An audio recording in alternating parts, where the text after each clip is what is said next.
નમસ્કાર, તમે જોઈ રહ્યા છો ગુજરાત પ્રવાસી ન્યૂઝ। ગોધરા અમદાવાદ હાઈવે પરથી એક મોટા અકસ્માતના સમાચાર સામે આવ્યા છે। વાવડી નજીક ચામુંડા હોટલ સામે સ્કોર્પિયો કાર અને બાઇક વચ્ચે ભયાનક ટક્કર સર્જાતા 3 લોકોના મોત નીપજ્યા છે, જ્યારે સ્કોર્પિયોમાં સવાર 3 લોકો ગંભીર રીતે ઘાયલ થયા હોવાનું જાણવા મળી રહ્યું છે। મળતી માહિતી મુજબ, ગોધરા અમદાવાદ હાઈવે પર વાવડી નજીક આજે આ ગંભીર અકસ્માત સર્જાયો હતો। સ્કોર્પિયો અને બાઇક સામસામે અથડાતા ઘટના સ્થળે જ અરાજકતા ફેલાઈ ગઈ હતી। અકસ્માત એટલો ભયાનક હતો કે લોકોના ટોળા ઘટના સ્થળે એકત્ર થઈ ગયા હતા।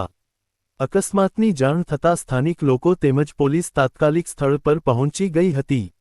ઇજાગ્રસ્તોને તાત્કાલિક સારવાર માટે નજીકની હોસ્પિટલ ખાતે ખસેડવામાં આવ્યા હતા, જ્યારે મૃતદેહોને પોસ્ટમોર્ટમ માટે મોકલવાની કાર્યવાહી હાથ ધરવામાં આવી હતી। પ્રાથમિક તપાસમાં તેજ ગતિ અકસ્માતનું મુખ્ય કારણ હોવાનું અનુમાન વ્યક્ત કરવામાં આવી રહ્યું છે। હાલ પોલીસ સમગ્ર મામલે વધુ તપાસ કરી રહી છે।